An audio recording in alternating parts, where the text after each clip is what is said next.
Cholera is a part mostly જે છે આપણી જીઆઈ સિસ્ટમનો એક ડિસીઝ છે કોલેરા. તો એનું જે કોઝિંગ કોલેરા વિબ્રી છે એનું ક્લાસિફિકેશન કરીએ તો સોલ્ટ રિક્વાયરમેન્ટ પ્રમાણે નોન હિમોફિલિક હોય અને હેલોફિલિક હોય. હેલોફિલિક એવી કે ભાઈ સોલ્ટ વિના તો એ ગ્રોથ જ નથી કરી શકા અને બહુ હાઈ સોલ્ટ કન્સન્ટ્રેશન એમ રિક્વાયર્ડ હોય 7 થી 10% જેટલું. અને નોન હિલોફિલિક એવા હોય કે એને જે સોલ્ટ વિના કરીએ કે પણ 1% સોલ્ટ જોઈએ છે, એટલે વિબ્રિયો કોલેરી અને વિબ્રિયો મેમિકસ. અને ઓલો જે હેલોફિલિક હતા કે જેને જોઈએ હતા એ વિબ્રિયો પેરાહિમોલાઇટિકસ એ હેલોફિલિક હતો. તો નોન હિમોફિલિકમાં જ આપણે વિબ્રિયો કોલેરી આવે છે જેને 1% સોલ્ટ જોઈએ પણ વિથઆઉટ સોલ્ટ ગ્રોથ કરી શકે એમ કે 1% ઇઝ ઓપ્ટિમલ ફોર ધેટ. હવે આપણે એનું ક્લાસિફિકેશન જોઈએ, ગાર્ડનર અને વેંકટરામાનું ક્લાસિફિકેશન વિબ્રિયો કોલેરી માટેનું. તો first of this is classification. તો સૌથી પહેલાં તો વિબ્રિયો કોલેરીનું સેરોટાઇપિંગ. તો સેરોટાઇપિંગ 010139 અને જે 0I અને 0139માં ન આવતા એવા. તો સૌથી પહેલાં સેરોટાઇપિંગ આપણે ઓએન્ટીઝન ઉપર કર્યું હતું, એટલે O1 અને O139 અને એના સિવાયનું બે. બાયોટાઇપિંગ એ ઉપર કરશે કે જે આપણું સેરોટાઇપિંગ હતું O1 એમાં ક્લાસિકલ અને ઇલટોર કરીને બે પોસિબલ હોય છે. અને એનું પાછું આપણે ફરીવાર સેરોટાઇપિંગ, ઓલું સેરો ગ્રુપિંગ હતું, sorry that was a serogrouping based on ઓએઝિટ, એટલે બાયોટાઇપિંગ અને સેરોટાઇપિંગ. સેરોટાઇપિંગમાં ઉગાવા મતલબ ક્લાસિકલ અને EI2 બેનું ઉગાવા, ઇનાબા અને હિકોઝીમા. Just remember name. હવે પેથોજેનેસ કે કઈ રીતે ડિસીઝ પ્રોડ્યુસ થશે ક્લાસિફિકેશન પછીનું. તો કોલેરાનું પેથોજેનેસ એ રીતે થાય કે ટોક્સિન મેડિએટર થાય સેરોગ્રુપ O1 અને O139 બંને કોલેરા ટોક્સિન પ્રોડ્યુસ કરશે. O1 ઓન O139 બંને કોલેરા ટોક્સિન પ્રોડ્યુસ કરશે. મોડ ઓફ ટ્રાન્સમિશન કયા હશે કે ભાઈ ઇન્જેક્શન ઓફ કન્ટામિનેટેડ વોટર ને ફૂડ, મતલબ ખરાબ ફૂડ ખાય છે. અને ઇન્ફેક્ટિવ ડોઝ કેટલો હશે કારણ કે એસિડ લેવલ છે એટલે એસિડની પ્રેઝન્સમાં તો ડેસ્ટ્રોય થઈ જશે. એટલે ઇફેક્ટિવ ડોઝ કેવો હશે કે 10⁸ બેસિલા જેટલું. એટલે ગેસ્ટ્રિક બેરિયરને બાયપાસ કરવા માટે આટલા બેસિલાની રિક્વાયરમેન્ટ હશે. સૌથી પહેલાં મતલબ હાઇપ્લોક્લોરિડિયા અને યુઝ ઓફ એન્ટામેસિડથી એનું ટ્રાન્સમિશન વધુ પ્રમોટ થાય કે જો એસિડિટી આપણી ઘટી જાય છે, મતલબ pH 7થી વધુ થાય છે એન્ટાસિડના યુઝથી, તો આનું ડોઝ કોલેરા થવાની શક્યતા વધુ છે. ટોક્સિન મેડિએટેડ છે. Mode of transmission we discuss now. Mucus લેવલને ક્રોસિંગ કરવા માટે મ્યુસી લેવલને ક્રોસ એટલા માટે કરી છે સ્મોલ ઇન્ટેસ્ટાઇનને, કારણ કે બહુ એક્ટિવ મોટિલિટી છે. મ્યુસીનેસ સિક્રેટ કરે છે અને પ્રોટીઓલાઇટિક બીજા એન્ઝાઇમ સિક્રેટ કરે છે. કોલેરાલેક્ટિનનું સિક્રેશન કરે છે મ્યુકસ અને ફાઇબ્રોનેક્ટિન બેનું બ્રેકડાઉન કરશે. તો ઇન્ડસ્ટ્રિયલ એપિથેલિયમમાં રેડિયેશન પહેલું હતું મ્યુકસ લેયર અને ક્રોસ કરું પેથોજેનેસમાં, પછી adhesion of mucus epithelium type 4 fimbriae called toxin radical pilus એટલે TCP દ્વારા ફેસિલેટ થશે ઇન્ટેસ્ટાઇનલ એપિથેલિયમમાં એનું જોડાવું બાઇન્ડિંગ. કોલેરાટેક્સિંગ એડેશન પછી શું કરશે, એન્ટેરોટોક્સિન પ્રોડ્યુસ કરશે, એને આપણે કોલેરાટેક્સિંગ કહેવાય. અને એ બે પ્રોટીન પિગમેન્ટ ધરાવતું હોય, સોરી ફ્રેગમેન્ટ ધરાવતો હોય. કોલેરા ફ્રેગમેન્ટ બી અને ફ્રેગમેન્ટ એ. તો ફ્રેગમેન્ટ બી હોય એ GM1 ગેંગ્લિયોસાઇડ રિસેપ્ટર બાઇન્ડ થશે અને પછી ફ્રેગમેન્ટ એનું ઇન્ટરલાઇઝેશન થશે. અને ફ્રેગમેન્ટ એનું ઇન્ટરલાઇઝેશનથી ઇન્ક્રીઝ ઇન CAMP કન્સન્ટ્રેશન, એથી CAMPનું કન્સન્ટ્રેશન વધશે અને ફ્રેગમેન્ટ બીથી GM1 ગેંગ્લિયોસાઇડ રિસેપ્ટર સાથે બાઇન્ડ થશે. હવે આપણે કીધું કે ઇન્ટરલાઇઝેશન ફ્રેગમેન્ટ એનું થઈએ તો CAMP વધતા. CAMP વધુ શું થશે કે સૌથી પહેલાં કહો સોડિયમ ટ્રાન્સપોર્ટ સિસ્ટમને ઇનિબિટ કરી દેશે અને સિક્રેટરી ક્લોરાઇડ ટ્રાન્સપોર્ટ સિસ્ટમને એક્ટિવેટ કરી દેશે. એટલે સોડિયમનું ટ્રાન્સપોર્ટ એબ્ઝોર્પ્શનવાળું જે ટ્રાન્સપોર્ટ છે એ બેન કરી દીધું અને સિક્રેટરીવાળું એક્ટિવેટ કરી દીધું. હવે શું કરશે એના લીધે થશે કેવું કે ભાઈ લ્યુમેનની અંદર છે ને NaClનું એક્યુમ્યુલેશન જમા થશે અને વોટર NaClના તો ઓબ્વિયસલી ઓસ્મોલિટીને મેન્ટેન કરવા વોટર પેસિવલી મૂવ થશે લ્યુમેનમાં, એટલે ભરાશે, એટલે ઓસ્મોલિટીને મેન્ટેન કરવા માટે. અને આઇસોટોનિક ફ્લુઇડનું અક્યુમ્યુલેશન થશે. NaClમાં પાછું પાણી આવશે એટલે વોટરી ડાયરિયા થશે લ્યુમેનની અંદર. અને દેટ્સ કોઝ કે ભાઈ CMP વધ્યું, NaCl વધુ, વોટરી ડાયરિયા કેવું કે લોઝ ઓફ ફ્લુઇડ એટલે શોક, ડિહાઇડ્રેશન લીધે ને એસિડોસિસ, કારણ કે બાયકાર્બોનેટ લોસ થઈ જશે આના દ્વારા. આપણું ક્લિનિકલ મેનિફેસ્ટેશન શું છે, દેટ્સ અબાઉટ પેથોજેનસ કે મ્યુકસ લેયર ક્રોસ કર્યું, એપિથેલિયલ બાઇન્ડ કર્યું, એના ફ્રેગમેન્ટ A B વાળું. ક્લિનિકલ મેનિફેસ્ટેશન એ છે કે ભાઈ વિબ્રિયો કોલેરી હોય, ઇન્ફેક્શન પ્રોડ્યુસ. ક્લિનિકલ મેનિફેસ્ટેશન બહુ જ છે. Asymptomatic mild diarrhoea, life threatening 3 ફેઝમાં થાય છે. મોસ્ટલી એસિમ્પ્ટેટિક હોય 75 કેસીસમાં અને માઇલ્ડ ડાયરિયા 25%માં કોલેરા કહેવાય. અને લાઈફ થ્રેટનિંગ ડાયરિયા હોય એ કોલેરા ગ્રેવિસ એ 5% કેસમાં હોય. હવે કોમન મેનિફેસ્ટેશન કયા છે કે ભાઈ સૌથી પહેલાં વોટર ડાયર વિશે કે ભાઈ આઇસોટેક ફ્લુઇડ એક્યુમ્યુલેશન રિઝલ્ટ વોટર ડાયર થાય. બીજું રાઇસ વોટર સ્ટૂલ, કારણ કે બહુ પાણી જેવું આવશે with NaCl concentration. Rice water stool water diarrhoea vomiting થશે અને ફીવર નહીં થાય, વોમિટિંગ પ્રેઝન્ટ હશે. અને મસલ ક્રેમ્સ, કારણ કે ઇલેક્ટ્રોલાઇટનું તો ઇમ્બેલેન્સ થાય છે એટલે મસલનું જે કોન્ટ્રાક્શન પ્રોપર નહીં થાય, so that's why called muscle cramps. Laboratory diagnosis. Laboratory diagnosis સૌથી પહેલાં તો આપણે સ્પેસિમેન કલેક્શન કરશું. સ્પેસિમેન કલેક્શન વોટરી સ્ટૂલ અથવા તો રેક્ટલ સ્વેબને આપણે કલેક્ટ કરશું. બીજું ટ્રાન્સપોર્ટ મીડિયા. ટ્રાન્સપોર્ટ મીડિયામાં આપણે VR મીડિયમ અને ક્લેરી બ્લેર મીડિયમનો યુઝ કરશે. ટ્રાન્સપોર્ટ મીડિયમમાં ડાયરેક્ટ સ્મીયરમાં ગ્રામ નેગેટિવ રોડ્સ જોવા મળશે, કારણ કે વિબ્રિયોકોલરી રોડ્સ છે. વિબ્રિયોકોલરી રોડ્સ છે કોમા શેપ, કારણ કે આપણે વિચ વેલ કોલ વિબ્રિયોકોલ્ડ. અને ફિશ જેવા હશે, મતલબ સ્ટ્રીમી અપિયરન્સમાં. કલ્ચર એનરિચમેન્ટ ગ્રોથમાં આલ્કલાઇન પેપ્ટોન વોટર હશે.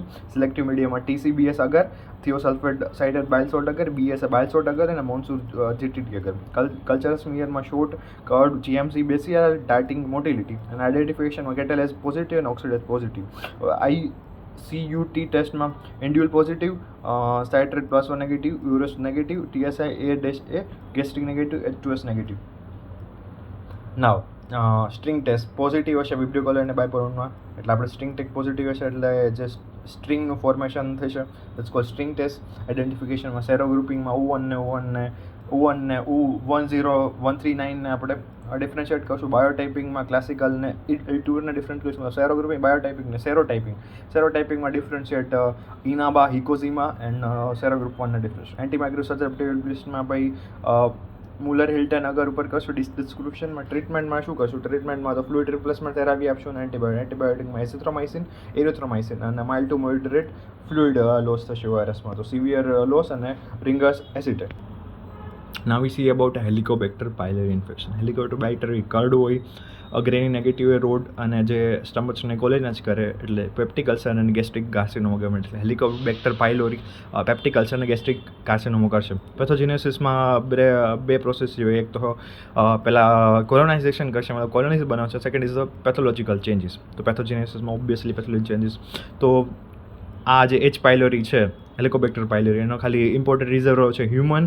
50% ઓફ આપણી પોપ્યુલેશનમાં પ્રેઝન્ટ હશે, કારણ કે આપણે જે હ્યુમન રિઝર્વર છે. મોટિલિટી બહુ હાઈલી મોટાઇલ હોય એટલે વિસ્કસ એન્ઝાઇમમાં બહુ ટાઈમ સુધી અલાઉ કરીએ કે મતલબ મોટાઇલ છે એટલે. એસિડ રેઝિસ્ટન્સ શું કામ હોય? કારણ કે યુરિયા એન્ઝાઇમ હોય, યુરિયા અને એમોનિયામાં બ્રેકડાઉન કરે, જે ન્યુટ્રલાઇઝ કરી દે, ગેસ્ટ્રિક એસિડને ન્યુટ્રલાઇઝ કરી દે. એન્ડ એમિડાઇઝ એન્ડ એરેક્સ આર્જીનેસ એ શું કરે? એમોનિયાને પ્રોડ્યુસ કરે. સૌથી પહેલાં એમોનિયાને પ્રોડ્યુસ કરશે અને યુરિયામાંથી એમોનિયા બનાવશે. So that's kind of bad કે એમોનિયા પ્રોડ્યુસ કરીને ન્યુટ્રલાઇઝ કરશે. ઓક્સિડેટિવ સ્ટ્રેસને કઈ રીતે રેઝિસ્ટન્ટ કરે? ફર્સ્ટ ઓફ ઓલ કે ભાઈ હાઈલી મોટાઇલ છે એટલે વિસ્કસ એન્ઝાઇમનો એક એસિડ રેઝિસ્ટન્ટ છે. યુરિયસ એન્ઝાઇમના લીધે એમિડેઝ અને આર્જીનેસ, કારણ કે એમના પ્રોડ્યુસ કરે છે. અને ઓક્સિડેટિવ સ્ટ્રેસ રેઝિસ્ટન્સ હશે, H પાયલોરી પ્રોડ્યુસ કરશે ડિટોક્સિફાઈંગ એન્ઝાઇમ. બહુ ડિટોક્સિફાઈંગ એન્ઝાઇમ પ્રોડ્યુસ કરશે જે ડિફોક્સિએશન કરશે, જે ઓક્સિજન ડેરિવેટિવ ફ્રી રેડિકલ્સને આપણે પ્રોટેક્ટ કરશે. મતલબ ROSથી જે આપણું બેક્ટેરિયા છે એને પ્રોજેક્ટ કરશે. અને જે આપણું પ્રોડ્યુસ કેમ થાય છે ROS? કારણ કે ઇન્ફ્લેમેટરી ડિફેન્સ લીધે. પેથોલોજીકલ ચેન્જીસ શું હોય છે કે પહેલાં સિક્રેટ્સ મતલબ vacuolating cytotoxin, VAC vacuolating cytotoxin એ molecular mimicry and alteration of gastric mucus. તો પેથોલોજીકલ ચેન્જીસ શું હતું? સૌથી પહેલાં તો કોલોનાઇઝેશન કરવા માટે acid resistance, oxidative stress resistance હતું. ડિટોક્સિફાઈ એન્ઝાઇમ, યુરિયા એમિડેઝ અને આર્જીનેસ દ્વારા.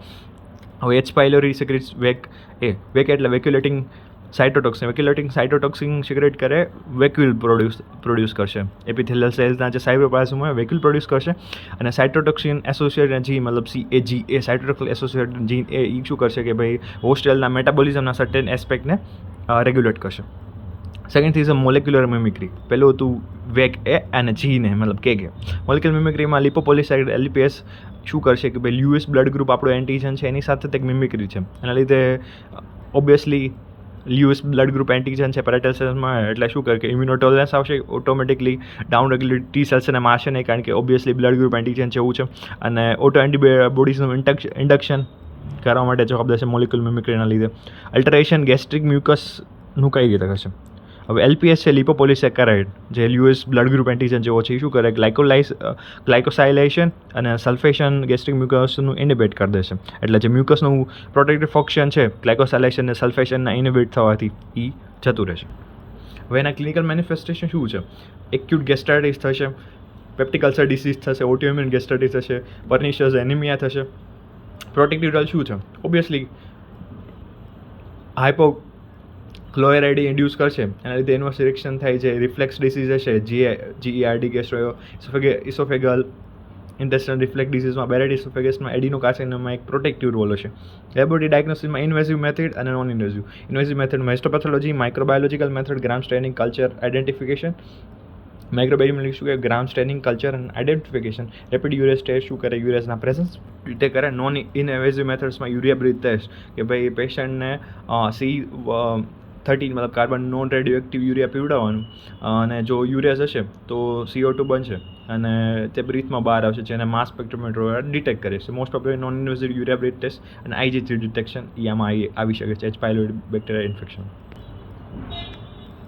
સ્કિસ્ટોઝોમની લાઈફ સાયકલ શું છે? સૌથી પહેલાં તો હાયર ટ્રેમેટોડ છે, એટલે લાઈફ સાયકલ જે બીજા ટ્રેમેટોડ હોય એના કરતાં ડિફરન્ટ હોવાની. હોસ્ટ એની કમ્પ્લીટ લાઈફ સાયકલ 2 ડિફરન્ટ હોસ્ટમાં મેન ને વોટર એમાં કરે છે. એક ડેફિનેટિવ હોસ્ટ મેન છે અને બીજું ઇન્ટરમેડિયેટ હોસ્ટ ફ્રેશ વોટરની એક સ્નેલ હોય એ. સૌથી પહેલાં તો મેન એકવાર ઇન્ફેક્શન બાય સ્કિન પેનેટ્રેશન, મતલબ આનું જે સર્કેરિયા લાર્વા છે એના દ્વારા પેનેટ્રેશન સ્કિસ્ટોસોમ્સનું, અને પછી ડર્મલ વેન્સથી તેને લંગમાં જશે, સિસ્ટમિક સર્ક્યુલેશનમાં, પોર્ટલ સર્ક્યુલેશનમાં. સ્કરને સર્કેરિયા ડેવલપ કરીને એડલ્ટ વોર્મ લીવરમાં ડેવલપ થશે. એડલ્ટ વોર્મ સેક્સ્યુઅલી મેચ્યોર થઈને ધેર હેબિટેટ મતલબ વેનસ પ્લેક્સસ ઓફ ઇન્ટેસ્ટાઇન ઓફ બ્લેડરમાં બનાવશે હેબિટેટ, અને ફિમેલ ઓડને ફર્ટિલાઇઝ કરીને એગ કરશે, અને જે એગ્સ પાસ મતલબ ફીસીસ ઓર યુરિનમાં પાસ થશે. હવે એગ્સ ગેચ મેચ્યોર અને રિલીઝ થશે વોટરની અંદર. મિસ્ટડીમ લાર્વાની કરે, મિસ્ટડીમ સ્નેલને પેનેટ્રેટ કરશે, સ્પોરોસાઇટ્સ બનાવશે અને સર કરે. સો ધેટ્સ અબાઉટ અ લાઈફસ્ટાઈલ. હવે આપણે ટેનિયા સજાઇનાટા અને ટેનિયા સોલિયમનું ડિફરન્સ જોઈએ. તો જે ટેનિયા સજાઇનાટા હોય, સજાઇનાટા લાંબો હોય 4 to 6, અને solium is name is no matter 2 to 4 metre જેટલું હશે. હવે હેડ્સ અને સ્કોલેક્સ. તો જે ટેનિયા સજાઇનાટા છે લાર્જ ક્વેડ્રિંગલ હોય, 4 સર્કલ્સ હોય, નો રેસ્ટોલન્ટ અને ન્યુક્લિયટ્સ હોય, જેમાં ટેનિયા સોલિયમમાં સ્મોલ ગ્લોબ્યુલર હોય, 4 સર્કસ પ્રેઝન્ટ હોય. બેમાં 4 સર્કસ પ્રેઝન્ટ હોય. રોસ્ટેલિયમ અને હુક 2 પ્રેઝન્ટ હશે, એટલે રોસ્ટેલિયમ અને એક રોસ્ટેલિયમની અંદર 2 હુકલેટ હશે, એટલે એને આર્મ ટેફોડ કહેવાય ટેનિયા સોલિયમ. પ્રોગ્લોટાઇટિસ એટલે જે બોડી સેગમેન્ટ શું છે?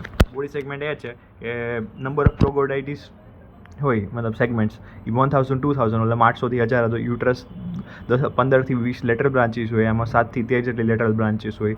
ઓવેરિયનના લોબ 2 હોય, નો એસેસરી લોબ હોય, અને 3 to 2 lobes with accessory lobe હોય. વેજિનલ સ્ફિન્ક્ટર પ્રેઝન્ટ હોય, ઓલામાં એબસન્ટ હોય. એક્સપલ્શન ઓફ સેગમેન્ટ સિંજી હોય, અને ઓલામાં 5 to 6 સેગમેન્ટની હોય. એટલે પ્રોગ્લોટાઇટિસમાં શું હોય કે ભાઈ પ્રોગ્લોટાઇટિસ સજાઇનાટાસમાં 15 થી 20 જેટલા લેટરલ બ્રાન્ચીસ હોય, 2 હોય, નો એસેસરી લો હોય, વેજિનલ સ્ફિન્ક્ટર પ્રેઝન્ટ હોય. ઓલામાં 7 થી 13 હોય, એસેસરી લો પ્રેઝન્ટ હોય ઓવેરીનો, અને વેજિનલ સ્ફિન્ક્ટર એબસન્ટ. લાર્વા સિસ્ટસ સર્કસ બોવિસ, જે કેટલના મસલમાં હોય પણ માણસમાં પ્રેઝન્ટ નથી. એન્ડ નાવ બીજું કે સિસ્ટસ સર્કસ સેલ્યુઅસ, જે પીગના મસલમાં પ્રેઝન્ટ હોય અને માણસમાં પણ પ્રેઝન્ટ હોય. એક સૌથી પહેલાં એસિડ ફાસ્ટ છે, અને ટેનિયા સોલિયમનો નોન એસિડ ફાસ્ટ છે. ડિઝીઝ ઇન્ટેસ્ટાઇનલ ટેનિયાસિસ કરે, ઓલરેડી બંને ઇન્ટેસ્ટાઇનલ સર્કસિસ કરે. આમાં હોસ્ટ શું છે?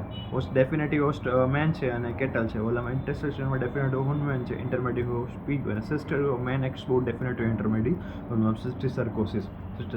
Infective larva cysticercus bovis છે, અને ઇન્ટેસ્ટાઇનલ ટેનિયાસિસમાં લાર્વા છે, અને સિસ્ટિસ સર્કોસિસમાં એગ છે. ડાયગ્નોસિસ ફેસિસમાં એગ, અને ઇન્ટેસ્ટાઇનલ ટેનિયાસિસમાં એગની faeces. Cystic larva deposit tissue mode of transmission ingestion of contaminated beef, અને ઇન્ટેસ્ટાઇનલ ટેનિયાસિસમાં કોન્ટેક્ટેડ પોર્ક.